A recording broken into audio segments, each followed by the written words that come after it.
Imagina que estás jugando una partida de ajedrez a ciegas y tu oponente mueve su caballo pero no te dice cuál de los dos caballos movió ni a qué casilla lo llevó. Ahora tienes que hacer el movimiento correcto o de lo contrario caminarás directamente hacia el jaque mate.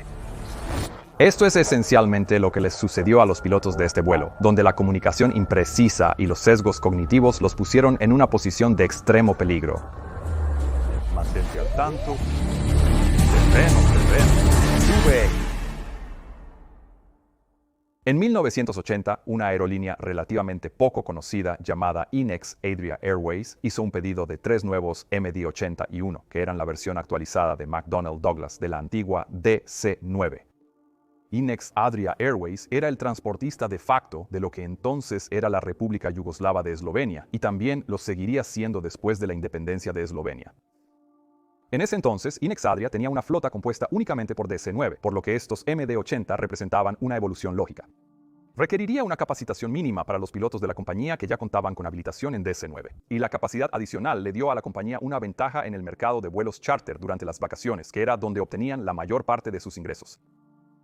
En el otoño de 1981, Inex Adria se asoció con una agencia de viajes eslovena llamada Compass y firmaron un contrato para llevar a 130 pasajeros en un viaje de ida y vuelta de un solo día desde la capital eslovena, Ljubljana, hasta la ciudad de Ajaccio, en la isla francesa de Córcega, en el mar Mediterráneo. Los pasajeros tendrían la oportunidad de pasar el día haciendo turismo en la isla antes de regresar a casa esa misma noche. Ahora, Inex Adria originalmente había planeado usar uno de sus aviones DC-9 más antiguos para este viaje, pero después de que se entregaron los nuevos aviones, decidieron cambiar a uno de estos nuevos y más grandes MD-81 y llenar los asientos extra con sus empleados y familias como una especie de regalo especial. Así que el 2 de diciembre, el día del viaje, la tripulación y los pasajeros se reunieron temprano en la mañana en el aeropuerto de Brnik, en Ljubljana, y pronto abordaron su MD-81, que tenía apenas 5 meses de uso, que hasta ese momento solo había acumulado 683 horas de vuelo. Ahora bien, la tripulación que iba a operar este vuelo estaba compuesta por 2 pilotos, 4 tripulantes de cabina y un mecánico que los acompañaría en caso de que se necesitara soporte técnico durante el día. El capitán era un expiloto de la Fuerza Aérea Yugoslava de 55 años que había volado más de 12.000 horas en total. De esas, solo 188 habían sido volados realmente en la serie MD-80, pero tenía más de 9.000 horas en el muy similar DC-9, por lo que no había duda de que estaba muy familiarizado con la aeronave. El primer oficial, que iba a ser el piloto al mando para el primer vuelo, tenía 40 años y contaba con 4.200 horas de experiencia total, incluyendo 288 en la serie MD-80. Aprendió a volar en un club de vuelo local y luego operó varios aviones de aviación general en Yugoslavia antes de unirse finalmente a Inex Adria. Luego fue entrenado para volar en el MD-80 durante el verano de 1980. Pero dado que estos nuevos aviones no se entregarían hasta casi un año después, solo había comenzado a volarlo recientemente. Pero también había estado operando el DC-9 mientras tanto, y durante ese tiempo su desempeño había sido elogiado por sus instructores. Entonces, estos eran 2 pilotos hábiles, pero como veremos pronto, la experiencia de vuelo y la habilidad tendrán muy poco que ver con el resultado de esta historia. De cualquier manera, el proceso de embarque probablemente fue un poco caótico porque, además de los 7 tripulantes, también había un total de 173 pasajeros con reserva en el vuelo, lo cual era en realidad más que el número de asientos disponibles. Incluso después de poner al mecánico en la cabina y a algunas auxiliares fuera de servicio en los asientos auxiliares. La única forma de acomodar a tanta gente en el avión era sentando a 2 niños menores de 13 años por asiento, lo cual probablemente no era muy cómodo ni seguro. Ahora, uno de los niños a bordo era en realidad el propio hijo del primer oficial, y fue invitado a sentarse en la cabina en el segundo asiento de salto, algo que habría sido perfectamente legal en ese momento. De todos modos, a pesar de llevar más pasajeros de los que realmente cabían en el avión, el peso y el equilibrio no eran un problema, ya que este era un viaje de ida y vuelta en el día, por lo que los pasajeros no tenían equipaje. Y, como mencioné antes, varios de ellos también eran niños. Así que, tras resolver un problema eléctrico menor, los pilotos finalmente completaron la preparación previa al vuelo y la aeronave despegó de Ljubljana a las 06:37 UTC operando como el vuelo JP-1308 con destino a Ajaccio. Y antes de entrar en el vuelo en sí, veamos una o 2 cosas sobre el destino hacia el cual se dirigían ahora, porque esto no era de ninguna manera una operación rutinaria. La isla de Córcega está casi totalmente cubierta por montañas que se elevan abruptamente desde el mar Mediterráneo. Esto puede generar condiciones de vuelo potencialmente muy difíciles, especialmente cuando los vientos son fuertes y el clima también tiene la tendencia a cambiar muy rápidamente. Además de eso, históricamente la infraestructura del aeropuerto de Ajaccio no siempre ha sido excelente. Estaba ubicada en la costa occidental de la isla y contaba con una sola pista activa, 0321. Y aunque la pista 03 contaba con un sistema de aterrizaje por instrumentos, la pista 21 no lo tenía debido al terreno elevado en la zona de aproximación. Esto significaba que normalmente la única forma de aterrizar en la pista 21 era seguir primero el ILS de la pista 03 hasta el mínimo de maniobra visual y luego rodear visualmente hacia el otro lado si las condiciones lo permitían. Además de eso, la torre de control de tráfico aéreo en Ajaccio no estaba equipada con radar. Y también había algunos aspectos del procedimiento de aproximación que eran, un poco más complejos de lo habitual, lo cual explicaré con mucho más detalle pronto. De todos modos, como resultado de estas deficiencias, la Federación Internacional de Asociaciones de Pilotos de Aerolíneas, que es un grupo paraguas que representa a varias uniones de pilotos de todo el mundo, había designado a Ajaccio como deficiente y por lo tanto había advertido a sus miembros que tuvieran precaución al volar allí.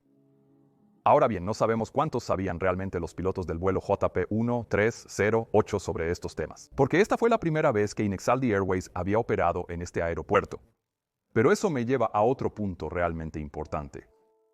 Verás, siempre que nosotros, los pilotos, volamos a un nuevo aeropuerto por primera vez, y especialmente a un aeropuerto menos conocido con servicios limitados como Ajaccio, es súper importante que nos tomemos el tiempo para investigar los procedimientos y las instalaciones en detalle antes del vuelo.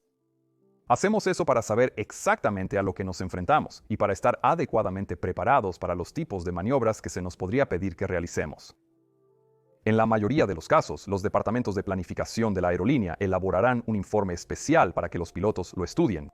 Pero si eso no se hace bien, entonces hay muchas placas de aproximación, gráficos de bajo nivel y documentación de la Organización de Aviación Civil Internacional a la que se puede acceder, para hacer eso nosotros mismos.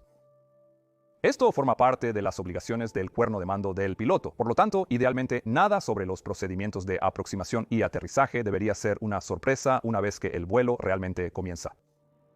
En cualquier caso, realmente no conocemos el alcance de las preparaciones del piloto para este vuelo, porque la grabadora de voz de cabina solo captó los últimos 30 minutos, lo que significa que se perdieron las instrucciones previas al vuelo.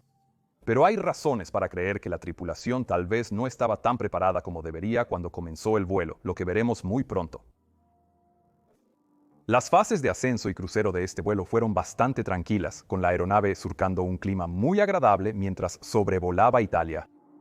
Pero había bastante actividad en la cabina de mando, ya que, además de las comunicaciones rutinarias con el controlador aéreo, la puerta de la cabina también estaba abierta, y el CBR capturó a varios pasajeros haciendo diversas preguntas técnicas a los pilotos sobre el avión.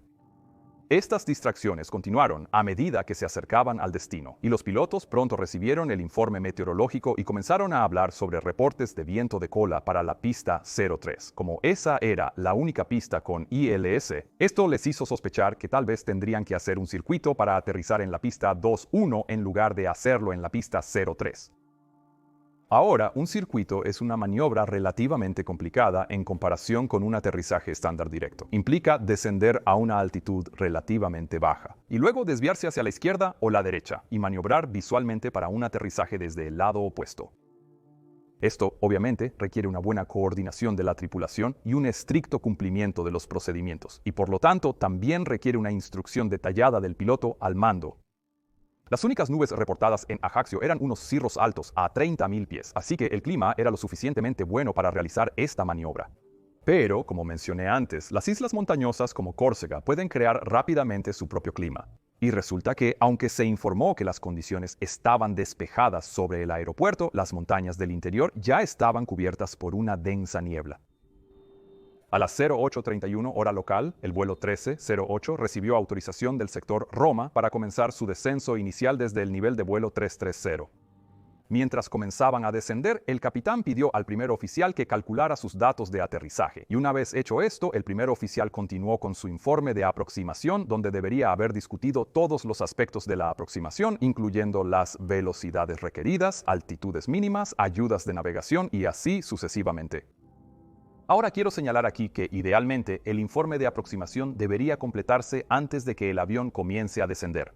Hacemos eso para minimizar los efectos de cualquier interrupción que pueda ocurrir a medida que la carga de trabajo aumenta durante el descenso.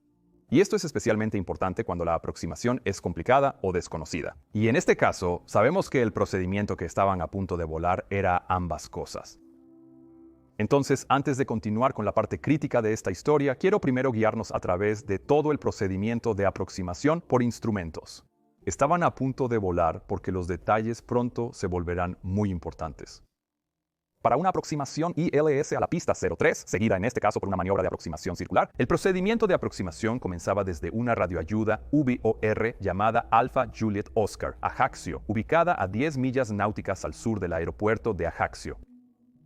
Una radioayuda VOR es un tipo de ayuda básica a la navegación que emite señales direccionales llamadas radiales, las cuales permiten que los instrumentos VOR de una aeronave muestren el rumbo magnético desde la radioayuda. Entonces, si estás volando directamente alejándote del VOR en una ruta de 300 grados, entonces diríamos que estás siguiendo el radial de salida de 300 grados desde ese VOR.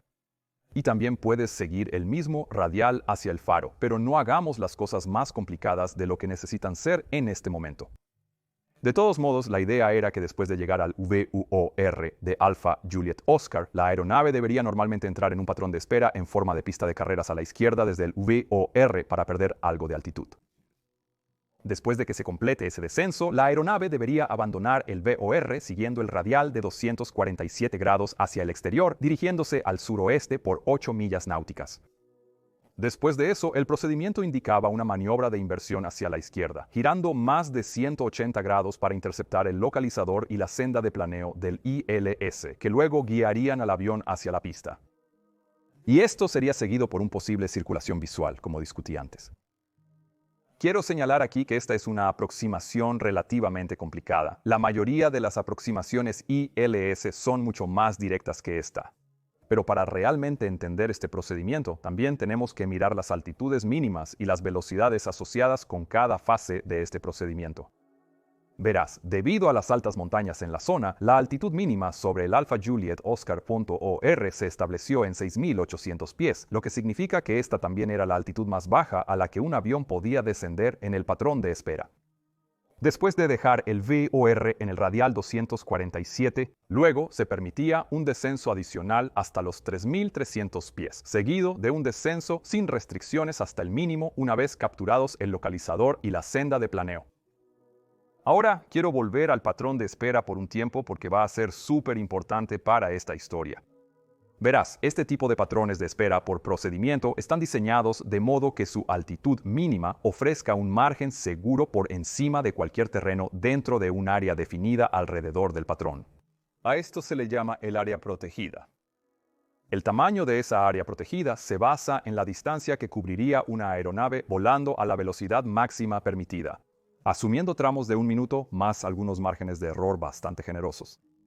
Debería mencionar que los tramos de 1 minuto para los patrones de espera son prácticamente el estándar global a altitudes más bajas. Y normalmente medimos ese tiempo usando un cronómetro estándar para decidir cuándo es el momento de dar la vuelta en cada extremo del patrón de pista, ajustado por el viento. Las esperas más modernas se definen por las distancias desde la nave, pero ese no fue el caso aquí.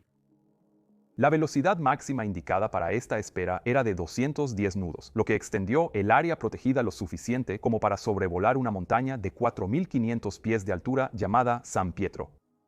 Por eso la altitud mínima segura en el patrón se había establecido en 6.800 pies.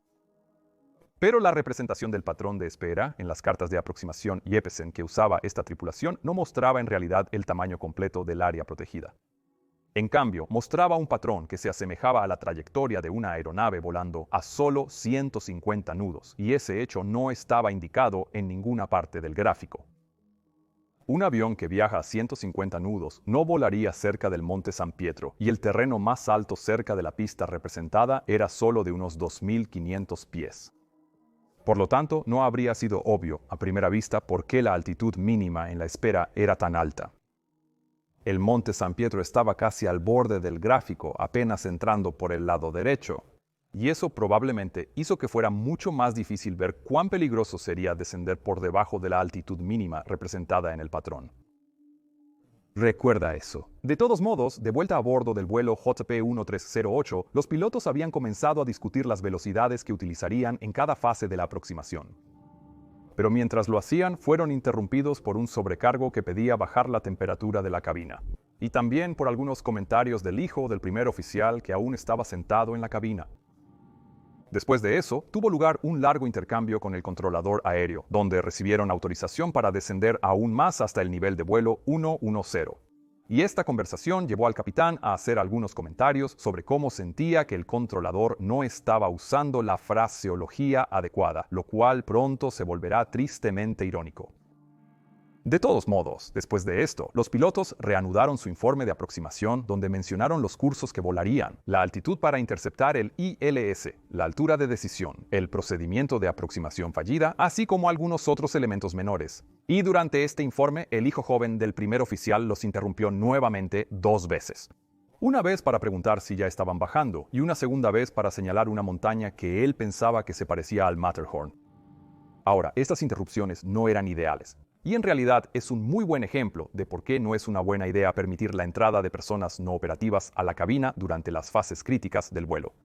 Pero en aquellos días cuando esto estaba permitido, también llevé a bastantes amigos y familiares en el asiento de salto. Y realmente solo tomó una breve instrucción para asegurarse de que estuvieran en silencio durante esas fases, y en realidad extraño esos días.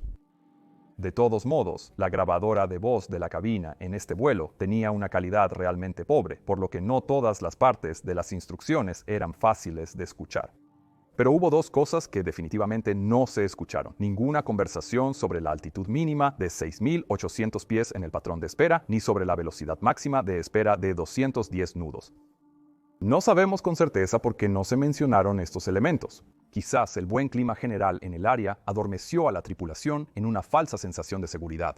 Pero quiero aprovechar esta oportunidad para señalar que es absolutamente crítico informar y verificar este tipo de restricciones, especialmente cuando se opera en áreas de terreno elevado. En cualquier caso, los pilotos procedieron a sintonizar sus radios de navegación para recibir el ILS y a configurar sus altímetros de radio. Después de lo cual, el capitán informó al controlador aéreo que ahora estaban a 28 millas de distancia del UPOR nivelado a 11.000 pies. Aún así, incluso después de esto, se mencionaron algunos elementos adicionales del informe de aproximación, como la ubicación de la maniobra final de retorno a 8 millas de la VOR.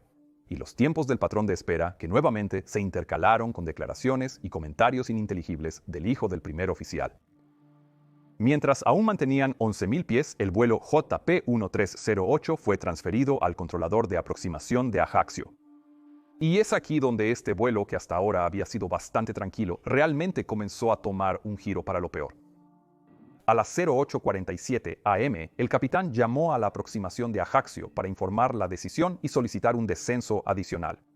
Y eso significa que ahora necesitamos presentar a un nuevo personaje, el controlador de aproximación, quien terminará jugando un papel clave en esta historia. El controlador tenía 24 años y había estado trabajando en el aeropuerto de Ajaccio desde julio de 1980. Pero en este día solo había estado calificado para el puesto de control de aproximación durante menos de un mes y no había supervisor de turno. La única otra persona que lo ayudaba era un controlador asistente con 1 año de experiencia en Ajaccio y su trabajo principal era simplemente contestar el teléfono. Así que fue este joven e inexperto controlador quien recibió el reporte de posición del vuelo 1308. Y respondió rápidamente: Ajaccio aproximación, buenos días, número 1 en la aproximación, mantenga nivel de vuelo 110 hasta llegar al VOR Alpha Juliet Oscar. Será para una aproximación desde el VIPOR QNH 1009 QFE 1008. El viento en superficie es de 280 grados por 20 nudos, pista 21 en uso. Reporte sobre el VOR Alpha Juliet Oscar y luego en descenso sobre el VOR Alpha Juliet Oscar. Ahora, desglosemos lo que decía esta transmisión, porque este fue un momento absolutamente crucial en esta historia. La primera instrucción fue obviamente continuar en vuelo nivelado hasta llegar al VOR, así que eso fue bastante inequívoco. ¿Pero qué quiso decir el controlador con será para un procedimiento desde el VOR? Bueno, según su testimonio más tarde, al parecer el controlador tenía la intención de autorizar al vuelo 1308 para la aproximación desde ese punto. Así que repasemos lo que eso realmente significaba. Cuando como piloto escucho las palabras autorizado para la aproximación, sé que esto significa que puedo volar el procedimiento descrito en mi carta de aproximación. Desde el arreglo inicial, todo el camino hasta el punto donde la torre me da permiso para aterrizar sin tener que solicitar más permisos específicos para descender. Y tenía sentido que el controlador autorizara al vuelo 1308 para la aproximación en este punto, ya que eran los primeros en aterrizar sin otro tráfico cerca. Pero en este caso, el controlador no utilizó las palabras autorizado para la aproximación. En realidad, lo que dijo fue que será para un procedimiento desde el BBOR, que, en mi opinión, no transmite el mismo significado en absoluto. De hecho, si escucho esas palabras, mi interpretación sería esa. El controlador aéreo no pudo autorizarme para el acercamiento todavía, y solo me estaba haciendo saber que se me autorizaría para ese tipo de acercamiento en un momento posterior. Entonces, no es sorprendente, así es también como los pilotos del vuelo 1308 interpretaron esta transmisión, lo que significaba que en lo que a ellos respecta, hasta que se usaran las palabras autorizado para el acercamiento, tendrían que solicitar permiso para cualquier descenso adicional. Como resultado de esto, ahora se desarrolló un malentendido, donde el controlador aéreo creía que el vuelo 1308 tenía libertad para descender a su discreción, pero los pilotos creían que necesitarían más autorizaciones. Y esto me lleva a un punto realmente clave que quiero hacer sobre todo este intercambio. La comunicación clara es absolutamente clave para la operación segura de cualquier aeronave, pero la comunicación por radio conlleva un riesgo muy alto de malinterpretación. Cuando nosotros, como humanos, interactuamos entre nosotros, la mayoría de la comunicación es en realidad no verbal, transmitida a través de expresiones faciales, lenguaje corporal, gestos, tono de voz y así sucesivamente. Pero cuando tienes un piloto hablando con un controlador aéreo al que no pueden ver físicamente, y encima de eso están comunicándose en inglés, del cual ninguno es hablante nativo, entonces la única manera de asegurar que la otra parte reciba la verdadera intención de la declaración de uno es usar una terminología muy clara y específica que sea común para todos los involucrados. Es por eso que en la aviación hoy en día tenemos un conjunto altamente controlado de términos y frases estandarizadas comunes tanto para pilotos como para controladores aéreos, los cuales son definidos por la Organización Internacional de Aviación Civil y se utilizan en todo el mundo. Pero en 1981, la Organización de Aviación Civil Internacional aún no había publicado su primer manual de fraseología universal. Por lo tanto, no era raro que los controladores y pilotos de diferentes países tuvieran concepciones ligeramente diferentes de lo que sería una terminología aceptable. Y lo que estamos a punto de ver es una de las razones por las que finalmente se escribió ese manual de fraseología y por qué es tan importante que cada piloto y controlador se adhiera a él lo más cerca posible. El capitán escuchó la transmisión ligeramente confusa del controlador y luego respondió con su propia interpretación de ella. Roger, señor. Eso significa que mantenemos 110 hasta el BOR de Ajaccio en patrón de espera. Tenemos que descender en este momento manteniendo 110 pista 21 en uso. Viento del 180 a 20 nudos. QNH 1009. Ahora, aquí, él repitió correctamente la pista en uso, la configuración del altímetro y las instrucciones para permanecer en el nivel de vuelo 110 hasta el UOR. Pero también repitió incorrectamente el viento y agregó que necesitaría descender en el patrón de espera, lo que parece ser una pista de que esperaba una autorización adicional para hacerlo. Y eso debería haber alertado al controlador aéreo de que el vuelo no estaba a punto de iniciar la aproximación. Pero en la repetición, aparte de corregir el viento, el controlador aéreo simplemente confirmó la repetición y no agregó ninguna información nueva sobre ninguna autorización adicional, porque en lo que a él respecta ya había autorizado al vuelo para la aproximación y por lo tanto estaban libres para descender, de acuerdo con los procedimientos publicados. Un minuto después, a las 08:49, el vuelo 1308 comenzó la aproximación al BUP-OR y el capitán reportó, justo ahora, BOR Ajaccio. El nivel es 110 en patrón de espera y dado que el propósito del patrón de espera era descender, ahora esperaba una autorización adicional para descender. Pero en cambio, el controlador dijo Roger 1308 informe saliendo de Alpha Juliet Oscar en radial 247 para la aproximación final. Creía que el vuelo 1308 simplemente estaba haciendo un informe de posición rutinario, así que simplemente les dijo cuál era el siguiente punto de informe. Recuerda, el aeropuerto de Ajaccio no tenía radar, así que este informe de posición era la única manera para él de saber dónde estaba realmente el avión. Pero esto no era lo que el capitán quería escuchar. Así que dijo, de acuerdo, estamos justo sobre el VOR de Ajaccio y estamos solicitando un descenso adicional. Y fue en este punto que ocurrió un segundo malentendido aún más significativo.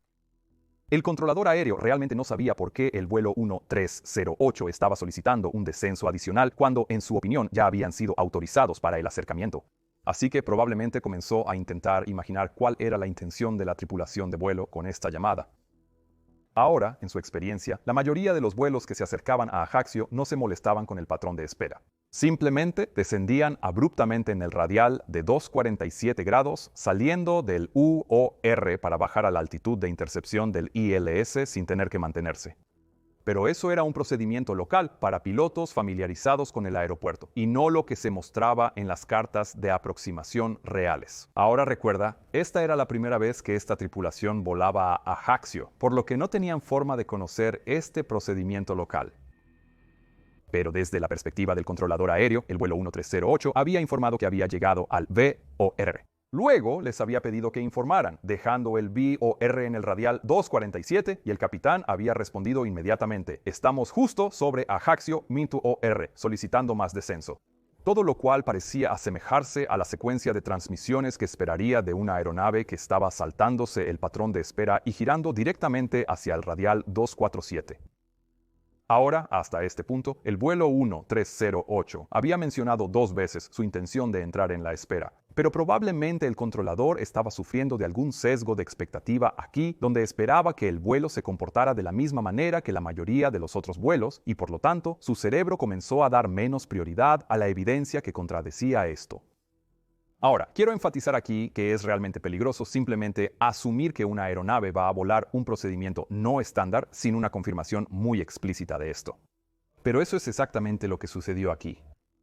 Si alguna vez te encuentras en una situación en la que no estás seguro de las intenciones de la persona con la que te estás comunicando, simplemente preguntar y confirmarlo con claridad eliminará el 99% de los malentendidos, incluso si puede parecer o sonar un poco incómodo. De todos modos, como resultado de esto, y probablemente para intentar ayudar a los pilotos, el controlador aéreo ahora dijo, 1308, autorizado a descender a 3000 inaudible, QNH1009 por el radial 247 del WOR Alpha Juliet Oscar, e informa al salir de Alpha Julieta Oscar. Su intención aquí era cumplir con las solicitudes de descenso adicional del vuelo 1308 al darles la altitud mínima para el segmento radial de salida de Ajaccio 247, que también era el segmento que les había pedido que informaran, pero debido a la mala calidad de la transmisión sonó como si dijera 3000 pies en lugar de 3300 pies. La razón, añadió, informar que se está dejando Alpha Juliet Oscar fue presumiblemente también para permitir a la tripulación confirmar que realmente estaban dejando el VOR en lugar de mantenerse. Pero los pilotos del vuelo 1308 interpretaron esto como su autorización para descender en la espera, ya que esa era la respuesta que estaban esperando. Ahora, el controlador sí utilizó las palabras en radial 247, lo que en teoría debería significar que el descenso a 3000 pies debería tener lugar en ese radial. Pero probablemente eso no es como lo vio la tripulación del vuelo.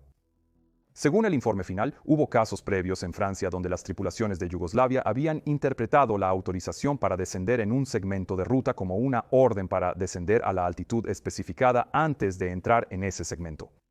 Lo cual, por supuesto, era incorrecto y a veces resultaba en violaciones de las altitudes mínimas. Si ese fue el caso aquí, entonces la formulación del controlador solo habría reforzado la expectativa del piloto de que se les estaba autorizando a descender a 3000 pies en el patrón de espera antes de entrar en el radial 247. ¿Pero recuerdas cuál era la altitud mínima en el patrón de espera? Sí, 6800 pies, un número que los pilotos no habían revisado durante su informe de aproximación.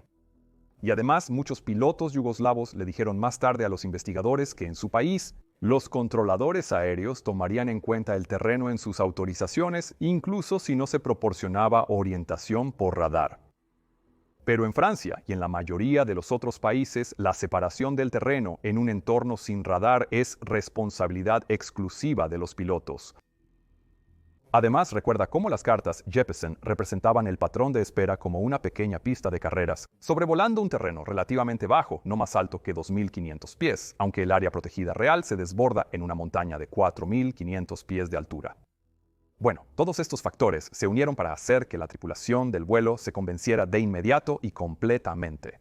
No solo que se les había autorizado a descender a 3.000 pies en el patrón de espera, sino también que sería completamente seguro hacerlo. Como resultado, el capitán ahora respondió: Roger, lo haré.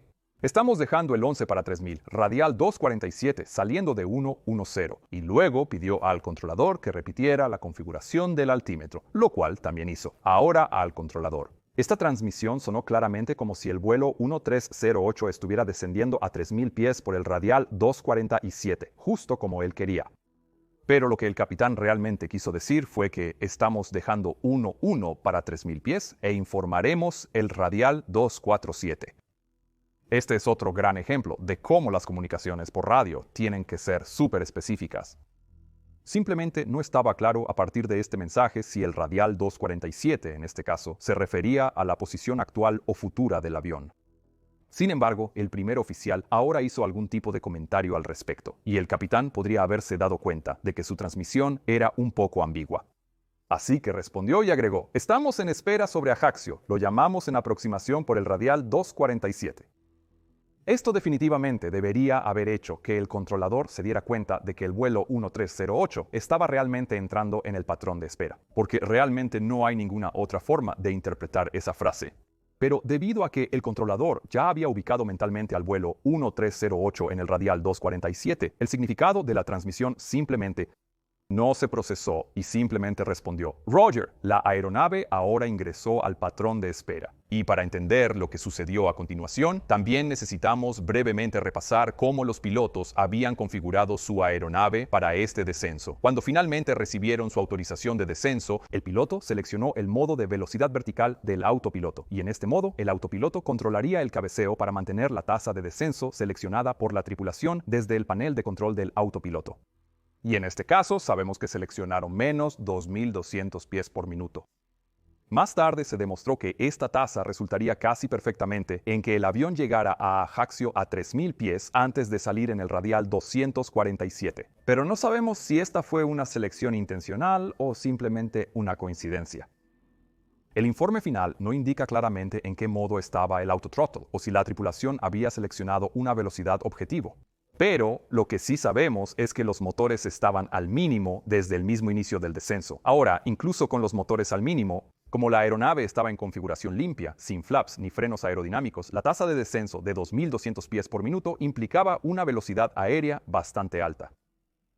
Cruzando el Huepo OR, la velocidad era de 285 nudos, que luego cayó brevemente a 224 antes de volver a aumentar a 256 nudos. De nuevo, un poco por encima del límite normal de 250 nudos bajo los 10.000 pies, pero muy por encima del límite de 210 nudos para el patrón de espera, el cual, nuevamente, los pilotos no habían repasado durante su instrucción de aproximación.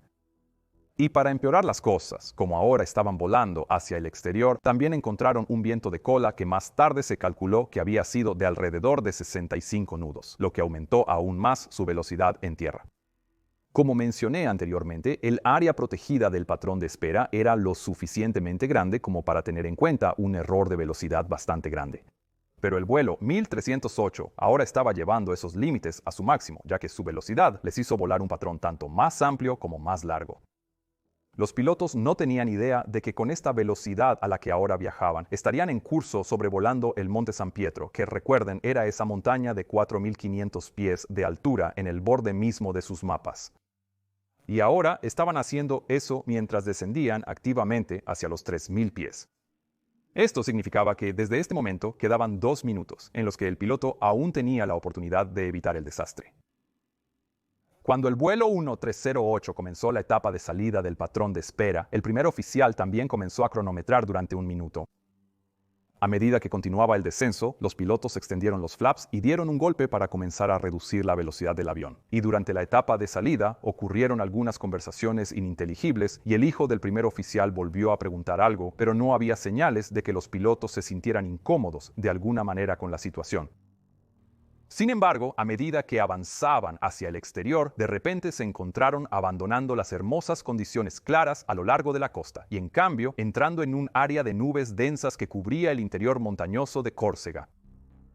Poco después de esto, también llegaron al final de su tiempo para la etapa de salida y por lo tanto comenzaron a girar a la izquierda de regreso hacia el BOR. Pero ahora algo parecía haber comenzado a molestar al capitán.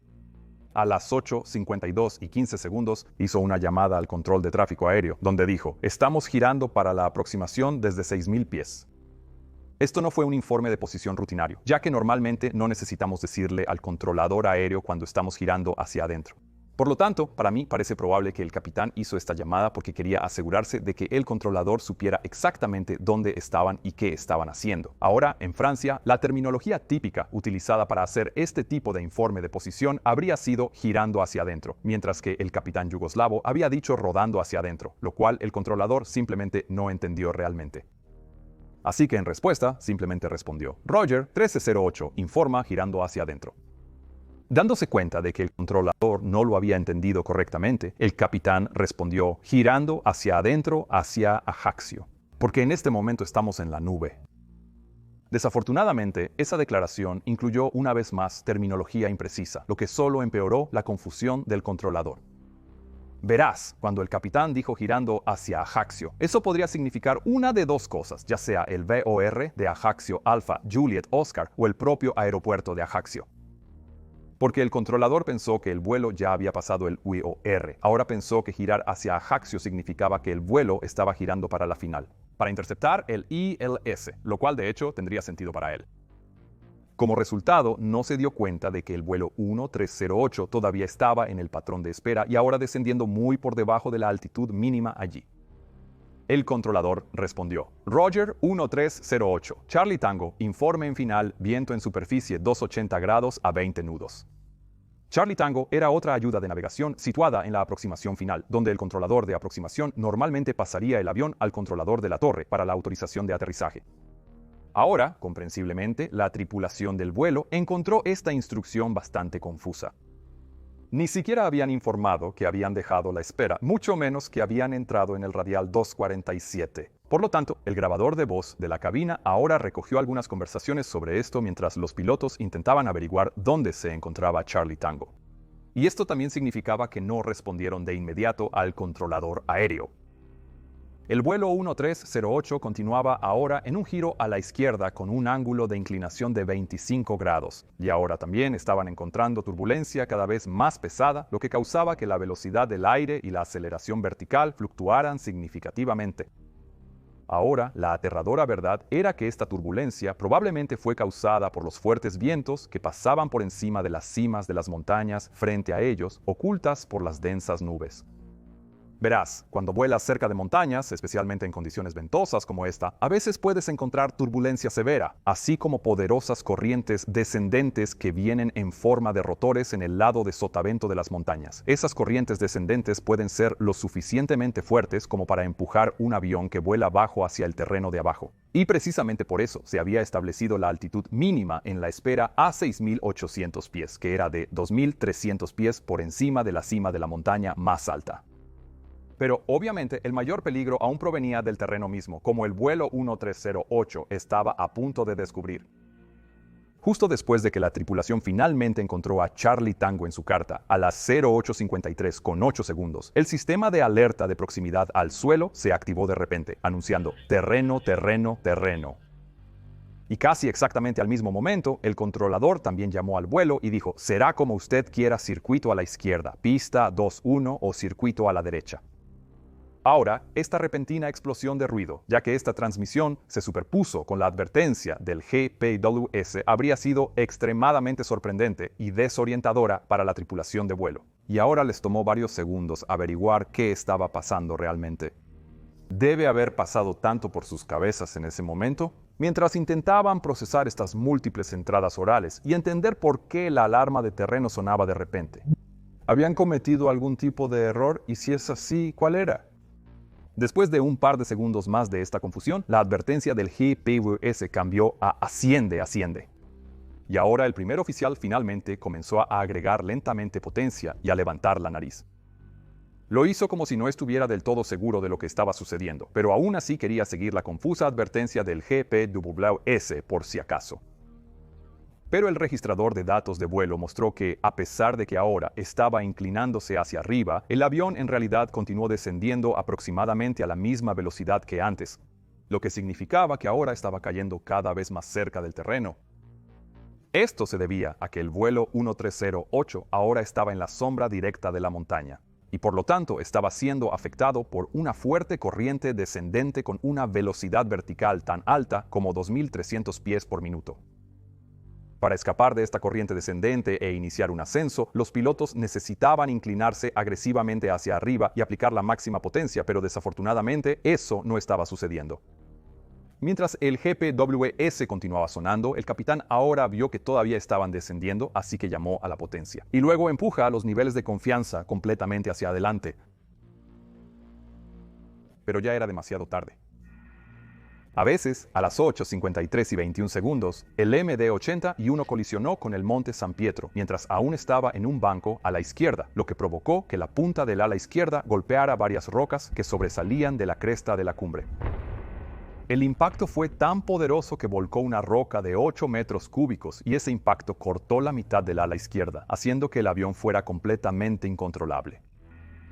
Durante 7 segundos más, el avión continuó volando sobre la cima de la montaña mientras giraba rápidamente hacia la izquierda hasta que finalmente colisionó de frente. Con un afloramiento de roca a unos 700 metros por debajo de la cumbre, este impacto final destruyó completamente el avión, esparciendo escombros sobre un área de medio kilómetro cuadrado. Y trágicamente, las 180 almas a bordo se perdieron instantáneamente. En la torre, en el exacto momento del accidente, el controlador aéreo escuchó un extraño sonido de silbido en la radio. Pero cuando intentó llamar de vuelta, el vuelo 1308 simplemente no respondió. Se lanzó rápidamente una misión de búsqueda y rescate y aproximadamente 5 horas después del accidente, los restos del avión fueron encontrados en una empinada barranca en el lado del monte San Pietro. El lugar del accidente era tan difícil de acceder que muchos de los restos del avión terminaron quedándose allí durante más de 25 años. Y los investigadores tuvieron muchos problemas, incluso para encontrar algo que pudieran utilizar. Pero con la ayuda de las cajas negras, que afortunadamente se encontraron, la investigación francesa determinó que la causa principal de este accidente fue el descenso del piloto por debajo de la altitud mínima en el patrón de espera, lo que llevó a la colisión con el terreno. Los investigadores de Yugoslavia sintieron que esto era demasiado reduccionista. En un apéndice al informe final, los yugoslavos escribieron eso. Una causa adicional del accidente fue el malentendido entre los pilotos y el controlador aéreo, lo que llevó a los pilotos a creer que un descenso a 3.000 pies era seguro. Este malentendido fue causado por el uso de terminología no estándar por ambas partes, y de hecho estoy de acuerdo en que probablemente esta fue la verdadera causa raíz del accidente. La investigación también solicitó aportaciones de una amplia gama de grupos de interés para ver qué pensaban que causó el accidente y qué creían que se debería hacer al respecto.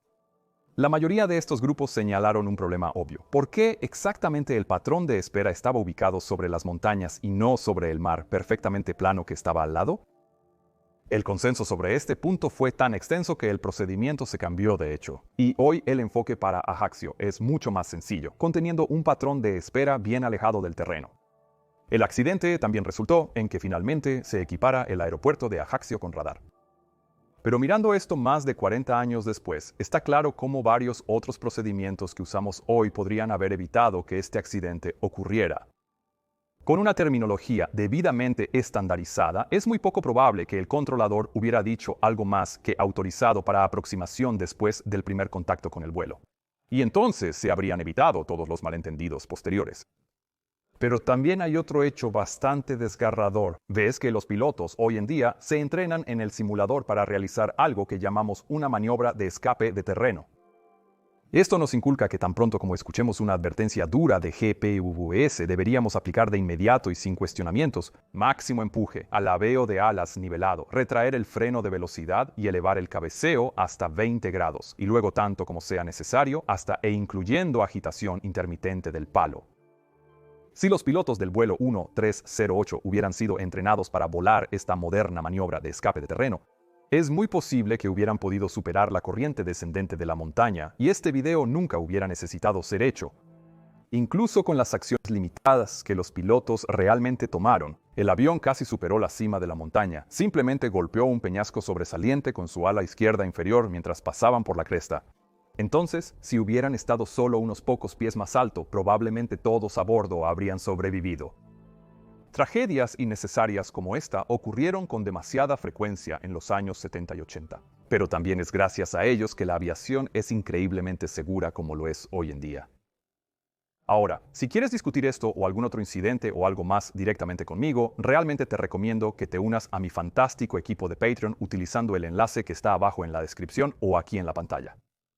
Realizo reuniones regulares en Zoom con mis patrocinadores donde discutimos cualquier cosa y todo, y generalmente es realmente muy agradable. Así que espero verte allí la próxima vez también. También puedes apoyarme enviando un super thanks o comprando alguna mercancía genial. Todo es realmente apreciado. Que tengas un día absolutamente fantástico donde quiera que estés y nos vemos la próxima vez. Adiós, adiós.